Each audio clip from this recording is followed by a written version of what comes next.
Hello दोस्तों, welcome back. मैं हूं कैप्टन उमर, प्रारंभ कैपिटल से। आज हम लोग बात करने वाले हैं रिटर्न्स के ऊपर।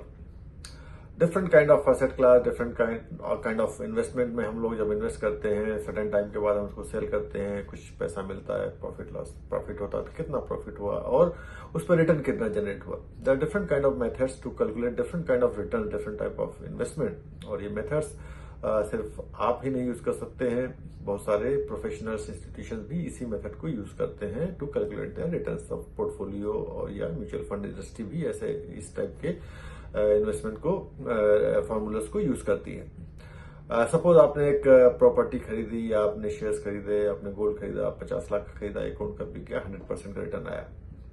बट यहाँ पे प्रॉब्लम ये है कि आपको टाइम फ्रेम आपको नहीं पता है, आपने कितने समय में अगर आपने उसको सेल किया। इस टाइप ऑफ रिटर्न को हम लोग होल्डिंग पीरियड रिटर्न कहते हैं। अब अगर आप यहाँ पे एक्सेल शीट में देखेंगे तो होल्डिंग पीरियड रिटर्न क्या होता है। सिंपल, आपका परचेज प्राइस 50 लाख है, आपने 1 करोड़ का बेचा, 50 लाख का आपका प्रॉफिट हुआ, 100% रिटर्न, सिंपल। लेकिन जब यहाँ पे ये सवाल आ जाएगा कि कितने साल में रिटर्न आया, तो ये रिटर्न 100% नहीं रह जाएगा। तो नेक्स्ट काइंड ऑफ रिटर्न जो होता है उसको हम लोग CAGR बोलते हैं। CAGR is compounded annual growth rate. Compounded annual growth rate बहुत एक कॉमन फॉर्मूला यूज होता है, और जहां पे हमें कोई लम सम इन्वेस्टमेंट करते हैं, वन टाइम इन्वेस्टमेंट करते हैं और एक सर्टेन पीरियड तक होल्ड करते हैं, उसको सेल करते हैं, तो उस पर कितना रिटर्न जनरेट किया उसको कैलकुलेट करने के लिए हम लोग CAGR यूज करते हैं। सेम एग्जांपल हमने यहाँ पे यूज किया है। 50 लाख का बाई किया, 1 करोड़ का सेल किया, एडिशनल यहाँ पे आ गया 5 ईयर्स। 5 ईयर्स में हमने उसको सेल किया, return now is coming 14.87%। How to calculate that return? There are two ways. One, एक CAGR का सिंपल फॉर्मूला है, sell price divided by purchase price raise to power 1 by time frame, जितने समय तक आपने होल्ड किया, -1।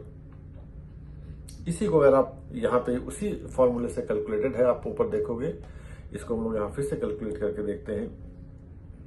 Equal डाला, bracket open, sale price is 1 crore divided by purchase price is 50 lakh, bracket close, raised to power, again bracket open, 1 divided by time, time is 5 years, bracket close, -1, enter, 14.87%. This is a bit complicated, you can say, not complicated, but अगर आप नए हैं तो शायद आपको मुश्किल लगे।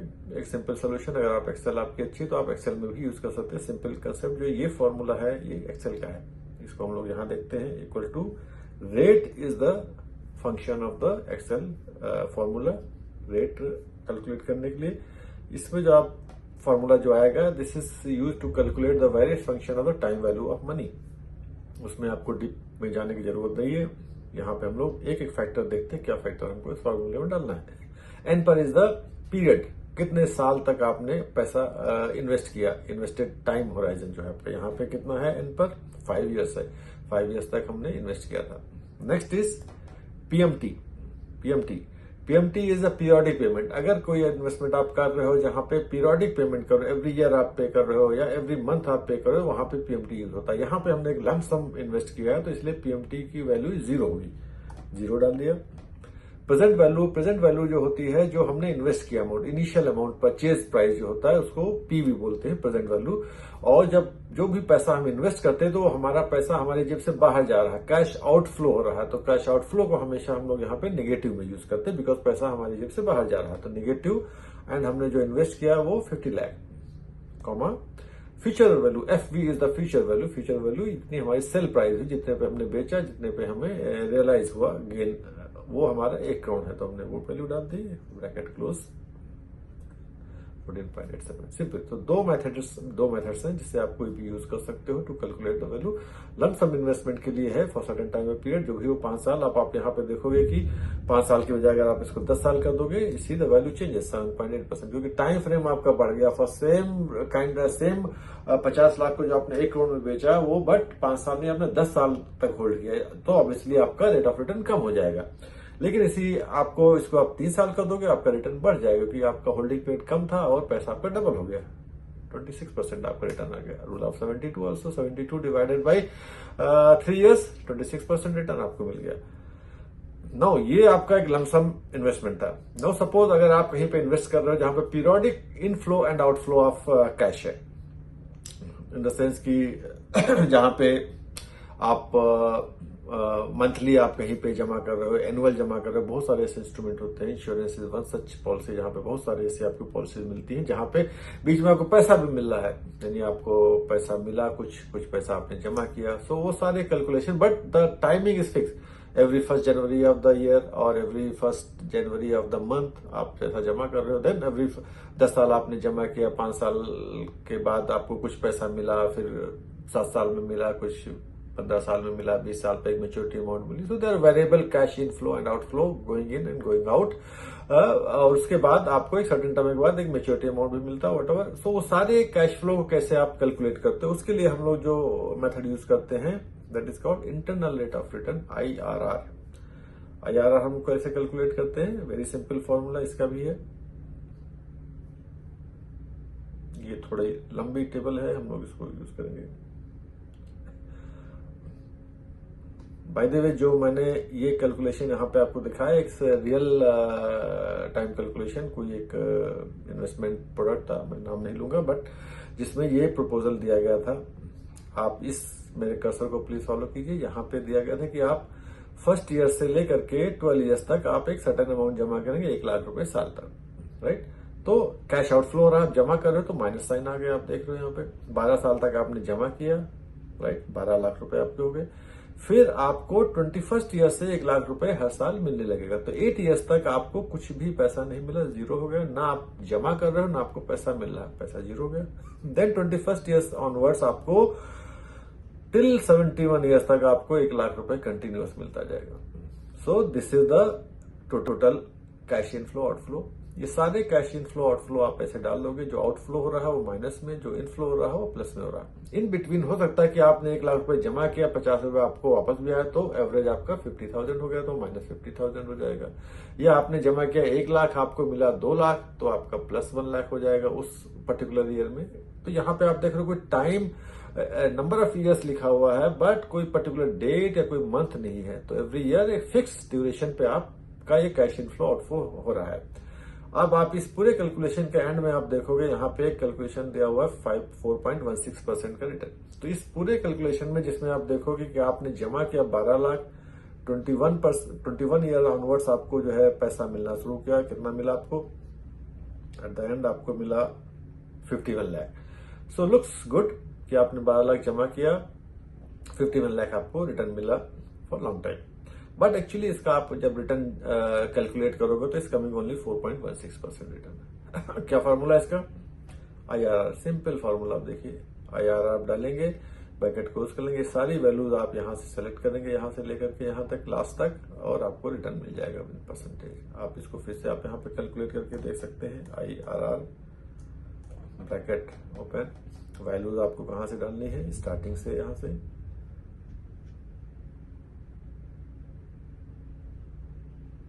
Bracket close, 4%, इसको हम डेसिमल बढ़ा देंगे 4.16%, सिंपल रिटर्न।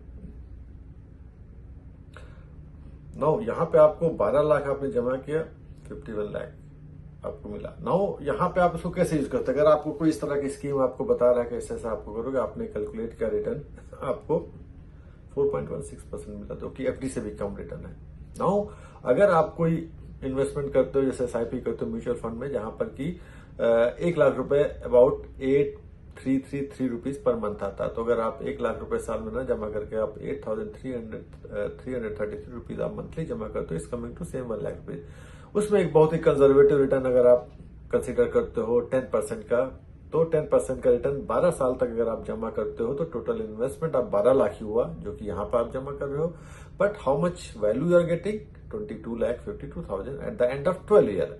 नाउ यहाँ पे आप देख रहे हो कि 8 साल तक आपका पैसा आइडियल, आपको कुछ भी नहीं मिल रहा, तो आप ये पैसा अनदर 8 साल के लिए आप ऐसे छोड़ देते हो, without touching, without putting anything और नॉट विदड्रॉइंग एनीथिंग, राइट। 8 साल के लिए छोड़ दो, तो again you are considering same conservative return 10%। इस वैल्यू आपकी हो जाती है 48,28,000। 48 लाख से अगर आपको 1 लाख रुपए साल का चाहिए, तो how much return require? Just 2%। तो जो भी इंडस्ट्री या जो भी इंस्टीट्यूशन आपको ये प्रोडक्ट दे रहा है वो 12 लाख आपसे ले रहा है, जिसकी वैल्यू एक 10% के रिटर्न के हिसाब से 22 लाख हो रही है।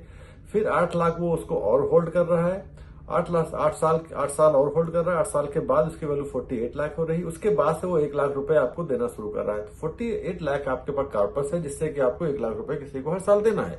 तो 48 लाख से अगर आप 2% का रिटर्न भी जनरेट करोगे, that is 40 lakh mean almost like 50 lakh rupees. 2% का रिटर्न मतलब 1 लाख रुपए साल का होगा। तो even at 2% return you can generate 1 lakh rupees and give it to anybody.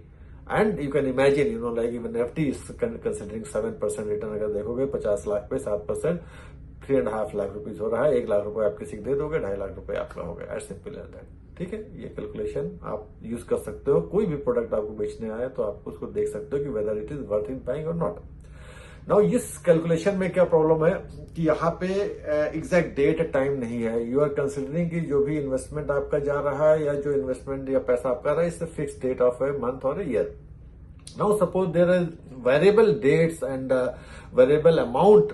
यहाँ पे अमाउंट भी फिक्स है ना, कितना आपको मिलना है। बट अगर आपके पास ये चीजें है कि मेरा 15 जनवरी को एक पैसा गया, फिर अगला जो है 28 जनवरी को गया, फिर बीच में मैंने विड्रॉ किया, तो डिफरेंट टाइम फ्रेम को हम एग्जैक्ट डेट को अगर कंसीडर करते हैं तो उस कंडीशन में हमारा कौन सा फॉर्मूला यूज करता है, हम कैसे कैलकुलेट कर सकते हैं। Here we come, extended internal rate of return XIRR।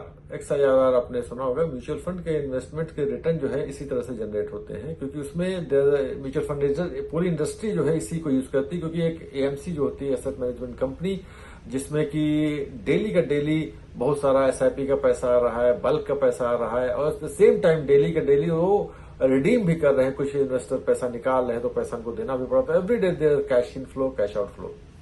उस कंडीशन में ये फॉर्मूले इंटरनल रेट ऑफ रिटर्न या CAGR या होल्डिंग पीरियड रिटर्न, ये कोई भी फॉर्मूला काम नहीं करता, because there variable cash flow every day and every there no fix amount और फिक्स डेट। उस कंडीशन में हम लोग XIRR यूज करते हैं।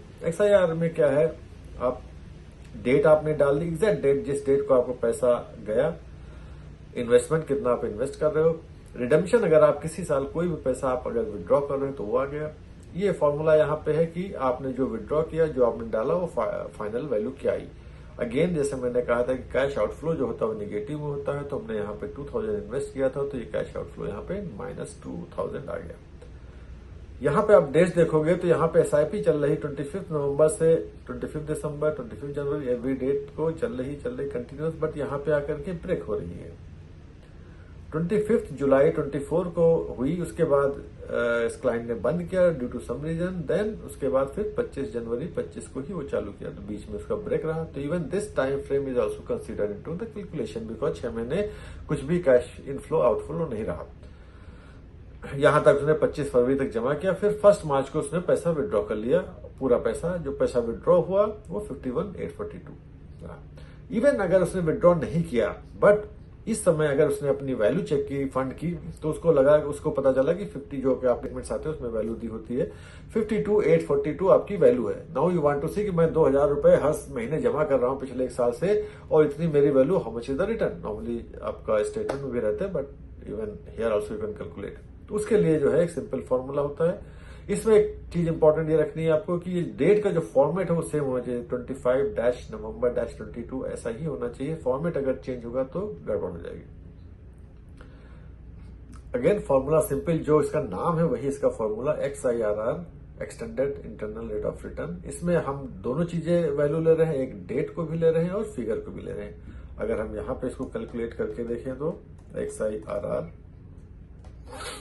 वैल्यू फर्स्ट जो है, value and dates, it is talking about values and then dates. तो वैल्यूज क्या होंगी, वैल्यूज ये होंगी जो आपका कैश इनफ्लो या आउटफ्लो हुआ है, ये आपको पूरा सेलेक्ट करना है, कॉमा डेट्स आपको सेलेक्ट करनी है, वेरी सिंपल, क्लोज, एंटर। इसको आपको परसेंटेज में कन्वर्ट करना है एंड इंक्रीज टू डेसिमल, 10.96% आ गया आपका। Simple calculation. म्यूचुअल फंड वगैरह के इन्वेस्टमेंट के कैलकुलेशन इस तरह के होते हैं। अगर आप एटलीस्ट ये 3 फॉर्मूले आप समझ लें, CAGR का, IRR का, ये आपके लिए बहुत ही यूजफुल रहेंगे कहीं भी आपके लिए बहुत एक इन्फॉर्म डिसीजन लेने की स्थिति में आप रहेंगे जब भी कोई इन्वेस्टमेंट करने जा रहे हैं, वेदर आप कोई इंश्योरेंस पॉलिसी ले रहे हैं, म्यूचुअल फंड में इन्वेस्ट कर रहे हैं, स्टॉक में इन्वेस्ट कर रहे हैं, प्रॉपर्टी में, कहीं पर भी।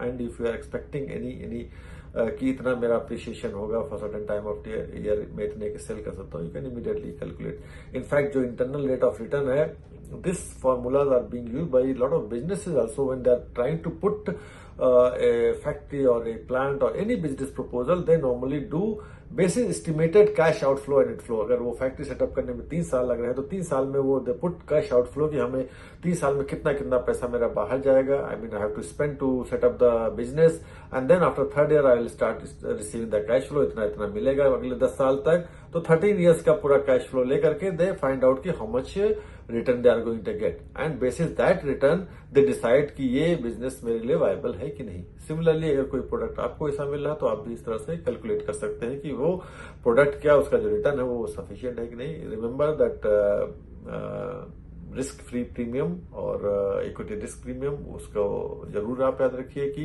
एटलीस्ट एक 7% 6% का एक रिस्क फ्री इन्वेस्टमेंट रेवेन्यू आपके पास है। तो अगर कहीं भी आप अगर अलग इन्वेस्ट कर रहे हैं तो अगर उससे ऊपर आपको रिटर्न मिल रहा है तभी it is worth it, otherwise probably safer investment better है आपका। आई थिंक कुछ lot of calculations were there, but I hope आप एक बार फिर से देखेंगे तो आपको जरूर समझ में आएगा। इट्स नॉट वेरी डिफिकल्ट, आपको गूगल पे बहुत चीजें सर्च करके समझ में आ जाएगी, but it's really useful to to help you in investment journey. Thank you very much for watching, bye bye.